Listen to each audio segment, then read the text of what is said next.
chicos, bienvenidos a un nuevo video aquí en mi canal de YouTube. Hoy tenemos una invitada especial, es Lorena. Ella es la directora de Sueños y Huellas del Mañana. Más allá de eso, también es amiga de hace muchos años. Lore, preséntate, bienvenida a este espacio. Bueno, Pau, muchas gracias por la invitación, por este espacio. Mi nombre es Lorena Vázquez, soy cofundadora y directora de Sueños y Huellas, que es una fundación que lleva ya 11 años en la ciudad de Medellín y donde trabajamos por niños, jóvenes, mujeres y familias. Y bueno, Lorena, cuéntanos un poco de tu historia. ¿Qué hay de tu infancia, de tu adolescencia, que hoy pueda ser de testimonio para la gente y que yo creo que tal vez, pues yo conozco un poco de la historia de Lore, fue como de inspiración para poder llegar hoy en día a tener una corporación como Sueños y Huellas del Mañana? Bueno, ¿qué les cuento? Yo tuve una infancia un poco compleja, ¿cierto?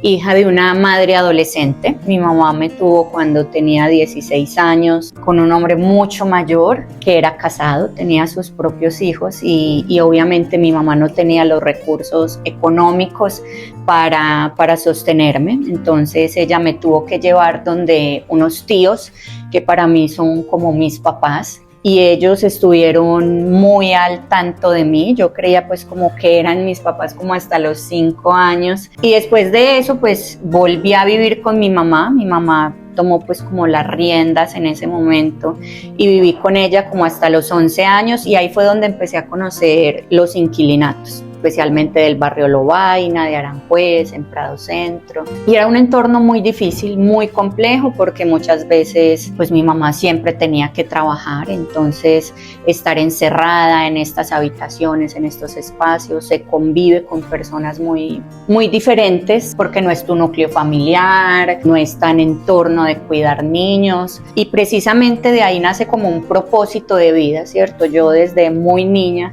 desde los 12 años tenía muy claro un propósito, yo creía que ese era mi propósito de vida y yo decía, nunca voy a volver a vivir en un inquilinato. Porque lo viviste de 5 a 11 años. Sí. En esa etapa de niñez, empezando esa preadolescencia. ¿Alguna cosa que hayas vivido y que te digas fue lo más difícil o lo más fuerte o lo que más recuerdo que me impactó mi niñez? Bueno, yo creo que mi mamá trataba de que yo estuviera segura, entonces me dejaba encerrada en estas habitaciones y pues ahí no hay baños, solo vasenillas. Ahora los niños tienen celular, televisores, música, un montón de cosas para entretenerse, pero pues en mi infancia por allá en los 90 no había nada de eso. No teníamos celular ni nada de esas cosas. Entonces era muy difícil el encierro y pasar como esas jornadas tan complejas. Creo que eso era muy difícil y porque los fines de semana también iba donde mis tíos. Entonces para mí era muy difícil. Me escondía debajo de las escalas o no salía, lloraba para no volver. Entonces era muy complejo pasar esa semana ahí, luego los fines de semana con amiguitos en otros entornos. Pero eso también me ayudó a entender que los inquilinatos no eran lo único que existía. Y eso es lo que tratamos de que los niños entiendan acá en la fundación. Porque cuando las personas crecen en un entorno, ese entorno se naturaliza y creemos que es lo único que hay. Y eso es lo que le pasa a nuestros niños y vienen de pobrezas generacionales donde creen que es lo único que existe. Y es muy tremendo porque los inquilinatos son el primer foco de abuso sexual en Medellín. Y yo te hacía esa pregunta, Lore, porque creo que para muchos que van a ver esta entrevista no tienen ni idea qué es un inquilinato, a qué se refieren estos espacios y tal vez nunca van a tener la oportunidad de pisar uno. Lore, entonces explícanos un poco para poder dar ese paso de esta historia que tú viviste, que te dio de inspiración ese propósito de vida hoy en día y crear Sueños y Huellas, ¿qué es un inquilinato? Para que los contextualicemos un poco de este espacio que hemos mencionado. Claro que sí, pues los inquilinatos son generalmente casas grandes, antiguas. En estas casas se alquila la habitación por días, entonces en una sola habitación viven familias completas. En nuestra fundación hemos tenido familias desde 4 hasta 11 personas en una sola habitación. En estas casas también hay expendio y consumo de drogas, lo que comúnmente llamamos ollas. No en todos los inquilinatos, ¿cierto? Los inquilinatos también se van sectorizando y tienen también como extracto socioeconómico. Obvio, unas valen más que otras. Sí.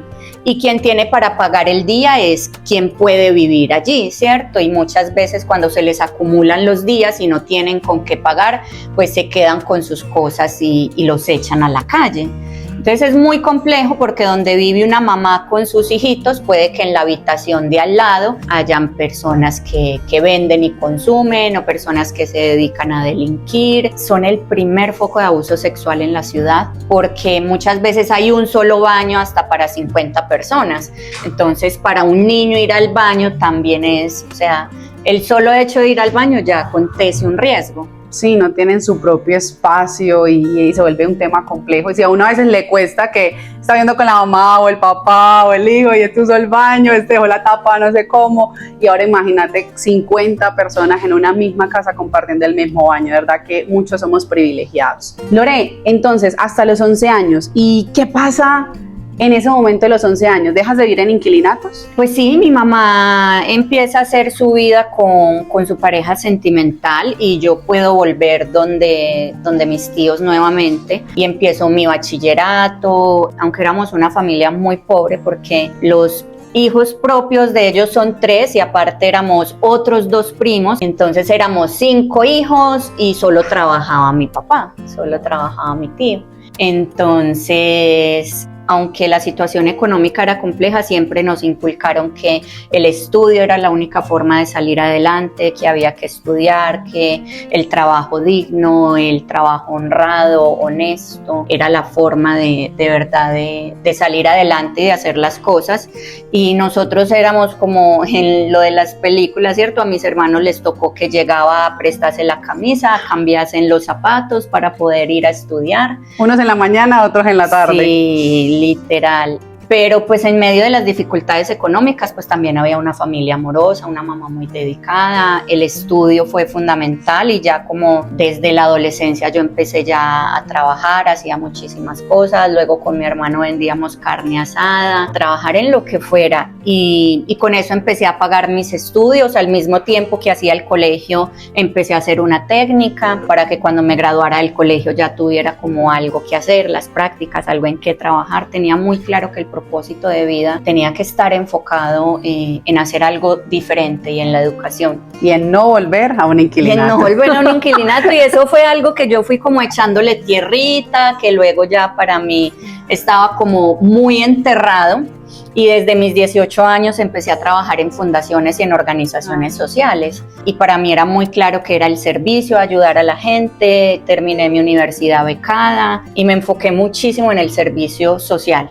A los 23 años yo ya era la directora regional de una de las fundaciones más grandes de Colombia y dedicada siempre pensando en servir. Todo lo habías dejado atrás, esa historia para motivarte, pero ¿cómo se crean entonces sueños y huellas si tenías un empleo estable y todo súper bien? Sí, la verdad es que tenía una muy buena posición, que uno pueda decir que a tan temprana edad o tan joven ya tienes tu proyecto de vida resuelto, realizado económicamente, con un estatus, pues es algo que cualquier persona desearía. Yo también me casé muy joven, me casé a los 20 años y a los 23 ya era mamá primeriza. O sea, ya estoy quedada yo, con 25 ya estoy quedada. Lo que pasa es que yo creo que por mi infancia y todo este tema que a uno le toca madurar muy rápido, no sé, tenía alma de viejita, de señora desde chiquita. Entonces, cuando fui mamá, para mí se convirtió muy complejo este trabajo en la fundación porque era un trabajo 24/7, aunque salías del trabajo tenías que estar disponible porque eran más de 9 programas, eran muchísimos usuarios. Porque lo social no para. No para, es que trabajamos con personas y no con máquinas y siempre había que estar dispuesto, disponible, y ser mamá me empezó a cambiar el chip de una forma impresionante. Y en esta fundación trabajábamos especialmente con el ICBF y con el Estado. Para mí empezó a ser muy frustrante porque pues cuando se trabaja por indicadores, cuando es más importante el informe que el proceso, y si se va un niño hay otros 5 cupos, se convirtió en algo que a nivel personal yo quería más. Yo quería... Era un verdadero impacto. Sí, y poder llevar la palabra de Dios, y no solo yo, ¿cierto? Porque si hubiera sido por mí, yo no sé si hubiera renunciado tan rápido. Yo tengo una socia que se llama Janie Castro, y ella fue quien me desafió en primer lugar, Ella fue la mujer de fe y en la iglesia que estábamos, ella llega un día y me renuncia y me dice, yo no sé usted, pero yo le voy a creer a Dios, y me entrega la carta de renuncia y yo me quedo bueno. Como el meme, calma y tiesa, ¿qué hago aquí? Sí, entonces sí, ella fue la mujer valiente, esforzada, que renunció y dio ese primer paso de fe, y sacamos la personería jurídica. Ella se apropió de todo, en menos de un mes ya tenía papeles, algo que no habíamos logrado hacer durante mucho tiempo. Entonces ya luego yo renuncié y trabajábamos medio tiempo en otras cosas, en lo que tuviéramos que hacer para empezar de cero, en mi apartamento, en la calle, íbamos a los inquilinatos, y así empieza Sueños y Huellas. Realmente con el deseo decíamos, así sea uno, pero bien hecho, con una calidad, y que lo que nos diferencie de otras fundaciones sea la calidad de lo que hacemos. ¿Cómo deciden que es la población? Yo sé que tu historia tiene que ver, pero ¿cuál es la confirmación de para que ambas estén de acuerdo de que esta era la población que necesitaba ser atendida en ese momento? Sí, la verdad es que no era que en el principio ya teníamos súper claro que eran inquilinatos, porque eso era algo que yo tenía muy guardado en mi corazón y que incluso las personas no lo sabían, pero en esa primera reunión nosotros decíamos, queremos que sea totalmente diferente. ¿Qué no se está haciendo? Y en esa primera reunión con unas personas de la alcaldía les decimos, bueno, ¿qué no se está haciendo? Y su respuesta fue, los inquilinatos en Medellín son... ¿Qué sentiste? Lo peor. Es lo que no se está atendiendo, pasa esto, eso, y pues literalmente yo me quedé fría, yo miraba a Janie, yo sentí en ese momento, no sé, un frío que me recorría, y fue muy tremendo, porque ese insight de que, bueno, yo salí de ahí, pero muchos otros niños no. Y en vez de mejorar la situación, seguía empeorando. Entonces, en ese momento decidimos que sí, que los inquilinatos era la población en la que íbamos a impactar y que íbamos a empezar con estos niños. Y diseñamos el proyecto, nos reuníamos en grupos focales, muchos amigos empezaron con nosotros, dábamos ideas para presentar el proyecto y tener recursos, pero nada salía. Entonces, del mismo trabajo que hacíamos, pagábamos refrigerios. Y un empresario fue el primero que nos apoyó, nos dio una sede en Comodato, en el barrio Prado Centro, y ahí empezamos con 5, 8, 15 niños, o sea, había muchísima necesidad, y la dificultad era nuestra para la parte económica, o sea, de dónde pagamos refrigerios, cómo lo hacemos. E incluso hay una anécdota ahí muy impactante, porque nosotras no empezábamos como por esa falta de recursos, pero ya habíamos caracterizado los niños, y cuando fuimos por los niños para decirles, bueno, todavía no vamos a empezar, no sé qué, uno de los niños se lo había llevado el ICBF porque había sido abusado sexualmente de una forma muy brutal. Y eso nos dijo, no, como sea, así sea con galletas, con agua, como sea, tienen que empezar a ir los niños. La Fuerza Aérea nos daba las raciones de comida, como que les sobraban o que donaban. Entonces, no, hacíamos de todo. Donde nos llamaran a darnos algo así, lo hacíamos, empezó Dios a proveer, luego por fin contratamos la psicóloga, que es Olguita, y se empezó con nosotros desde el principio, y nosotras tres empezamos a hacer esa base de Sueños y Huellas. ¿Y cuánto duraron en esa sede? Y solamente trabajan con niños, ¿cierto? Pues porque hoy en día Sueños y Huellas tiene más proyectos, pero vamos por partes. Sí, inicialmente era con niños y sus familias en 2014. En esa sede duramos un año. El empresario nos tuvo ahí un año hasta que ya no se pudo más. De ahí fuimos a pagar arriendo a otra sede más pequeña. Luego montamos el restaurante, que es Lilia la Carta, que era un restaurante social donde empleábamos las familias. Y ahí en 2015 empezamos con el proyecto de jóvenes, con el programa Una Mano en el Camino. ¿Y cómo deciden empezar este proyecto? Porque si bien el foco era los inquilinatos, ¿cómo deciden ahora trabajar con jóvenes el tema de proyecto de vida? ¿Qué las impulsó a eso? Como nosotros veníamos de trabajar programas de reeducación, y en estos programas, cuando las jóvenes egresan, lamentablemente más del 50% recae en estas conductas de riesgo. Uno de los cooperantes con los que yo trabajaba antes nos buscó, nos dijo, yo quiero crear un programa diferente. Wow. Y como que ahí mismo el match, donde atendamos un programa post-egreso, donde estas chicas que salen de las instituciones de protección de verdad tengan una inserción social y laboral. Entonces empezamos así con una mano en el camino y hasta ahorita llevamos más de 120 jóvenes mujeres en este programa. Listo, Lore, entonces empiezan a trabajar una mano en el camino con este aliado. ¿Y cuántas chicas recibieron? ¿Qué diferencia de pronto vieron con esa comparación que hacías de esos procesos en el Estado y ahora ser fundación? Empezamos un proyecto piloto con 5 chicas y con estas 5 chicas creíamos, no, la solución es que ellas tengan dinero, así no vuelven a la prostitución, que tengan trabajo, y el enfoque era, si tienen trabajo todo se soluciona, y no. Para nada. Entonces le conseguimos trabajo y el jefe le gritó y ya le pegó al jefe y no tenía las herramientas para sostener ese trabajo. Y no, es la terapia. Entonces empezamos a diseñar un proyecto, una metodología propia, a trabajar en el ser, a trabajar en la familia.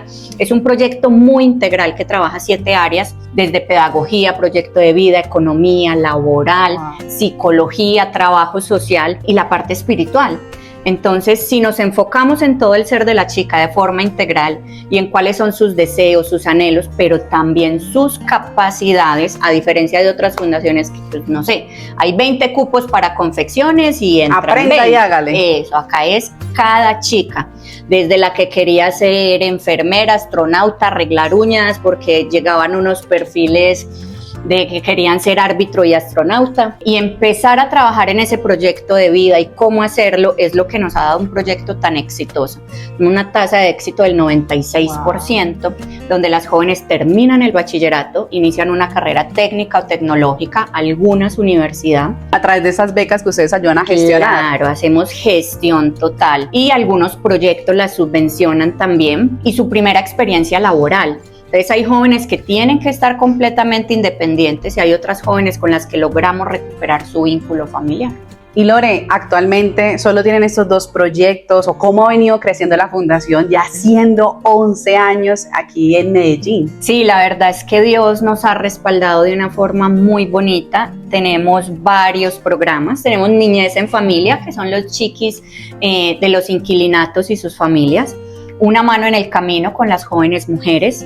Tenemos el proyecto Casa en Vera, que trabaja también por población vulnerable de los inquilinatos, pero 100% indígenas en Vera que llegan desplazados a la ciudad de Medellín, y con ellos se hace un proceso muy bonito de formación, capacitación, acompañamiento, pero también de generación de ingresos. Ellos elaboran sus artesanías, tenemos una diseñadora, tenemos quien acompaña el proceso, se hacen artesanías muy hermosas y estas artesanías se comercian en medio de un comercio justo para ellos, donde ellos obtienen sus ingresos y así reducimos su participación en mendicidad. Pregunta técnica, Lore. ¿Cómo inician a trabajar con comunidades indígenas? Pues porque si bien de pronto en los inclinatos se encuentran estas poblaciones, ¿por qué con indígenas? ¿O qué fue eso que les dijo? Hey, necesitamos atender también a esta población específicamente. Bueno, la verdad es que en mi corazón siempre había estado, yo era de las que pasaba y veía a los niños en la calle y me ponía a llorar, literalmente, tenía una carga muy fuerte por la población, pero como es una población compleja y que requiere de mucho conocimiento, pues obviamente no teníamos ni los recursos ni la experiencia, pero en el año 2020, con todo el tema de la pandemia, conocemos a 2 misioneros que tienen un corazón de oro, que son Beth y Travis, y ellos ya venían trabajando por esta población. Ahí hacemos una alianza con la Fundación Reincorporate y empezamos a dar mercados a las familias, a los indígenas. Se vuelve Sueños y Huellas un centro de atención para la población en pandemia, y desde ahí empezamos a dar talleres, porque no éramos solo un lugar donde queríamos dar comida, sino que de verdad esta población empiece a mejorar sus condiciones de vida, y desde ahí empieza a crearse en Veravid Project, Casa en Vera, en estas alianzas, y desde este año Sueños y Huellas asume 100% el proyecto Casa en Vera. Entonces ahí tenemos 25 niños, 40 mamás gestantes y lactantes, 35 bebés y los artesanos. Entonces es un proyecto muy exitoso que se trabaja con población indígena. Bueno, Lore, vamos 3 programas. ¿Qué otro hay por ahí? ¿Qué más nos sorprende Sueños y Huellas? Tenemos Transformation Project. Transformation Project es un proyecto con voluntarios extranjeros que vienen de todas partes del mundo y quieren hacer su servicio social con nosotros. Llevamos más de 60 voluntarios. Wow. que han venido, conocen Medellín, la verdadera Medellín, la realidad de nuestras familias, la realidad de por qué hacemos lo que hacemos. Se entregan y ellos creen que vienen solo a dar, pero al contrario es su vida la que se transforma. Entonces ese proyecto es muy bonito, estamos dando a conocer Medellín de una forma diferente, un turismo diferente, un servicio social diferente y ha generado un impacto muy grande en las personas que nos visitan. Wow, súper, y además ese intercambio cultural, el apoyar, pero también conocer esa realidad que muchos turistas de pronto de los extranjeros es como, ay, Medellín, la Comuna 13 y todo esto, pero qué bonito que organizaciones como Sueños y Huellas también les permita conocer esa esencia y esa realidad del territorio. Lore, van 4.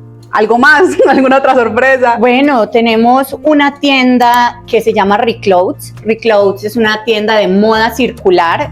No solo vendemos ropa, vendemos artículos de belleza, accesorios, muchísimas marcas nos apoyan. Entonces en esta tienda pueden encontrar marcas muy exclusivas a unos precios increíbles. Esta tienda queda en todo el parque de Boston y es una tienda que de verdad nos ayuda a generar recursos económicos para todos nuestros proyectos. Entonces es invitar a toda la gente que te sigue y que ve este programa a que vayan a Reclothes, a que nos apoyen, a que sean padrinos y que conozcan todo lo que hacemos en Sueños y Huellas. Y con eso vamos dando cierre. ¿Cómo nos pueden apoyar? Ahí estamos primero. Reclothes, comprando y además porque se benefician muchísimo, pueden ayudarnos en nuestras redes sociales, dándonos a conocer, siguiéndonos, compartiendo con sus amigos. Y tenemos también un plan padrino donde desde 50,000 pesos al mes puedes apadrinar y cambiar la vida de un niño en la fundación. Y ser padrino es una experiencia maravillosa porque no solo estás entregando dinero, sino que puedes venir, conocer tu niño, tener un intercambio, que ellos entiendan y sepan que hay otras personas que los quieren y los aprecian y que están ahí para ellos y que los están apoyando. Entonces de verdad que los padrinos nos ayudan a seguir cambiando el mundo. Y última forma de ayudar, comprando nuestras artesanías de Casa Embera, de nuestros indígenas, nos ayudan muchísimo. Es una forma de tener un producto exclusivo, único y también ayudar a los proyectos sociales. Además ustedes van a ver esos accesorios y son una cosa espectacular, se los van a querer llevar todos, o sea, yo los veo y yo soy como que quiero estos, de verdad, vayan y se antojan también de esas hermosas artesanías de nuestras comunidades indígenas. Entonces, Lore, nosotros finalizamos el video de la siguiente manera, yo no le avisé, un dato random, un dato que casi nadie sepa y que sea muy particular de Lorena. Tengo 4 hijas y muy random, la mayor tiene 26 y ya se casó. Esa no me la sé. Wow, nos dejó ahí en veremos, Lore. 4 hijas y esta mujer tan joven.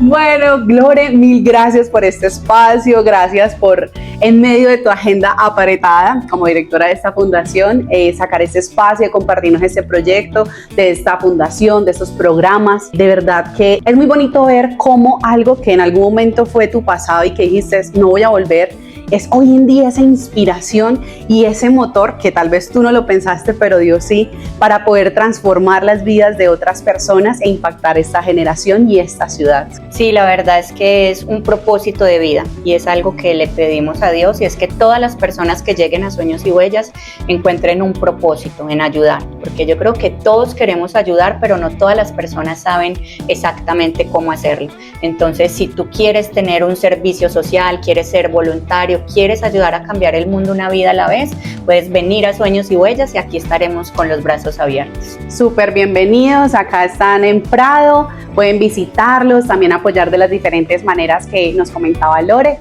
y por acá los esperamos en el centro de la ciudad de Medellín. Lore, nuevamente mil gracias y bueno, nos vemos en un próximo video dentro de 15 días. Chao.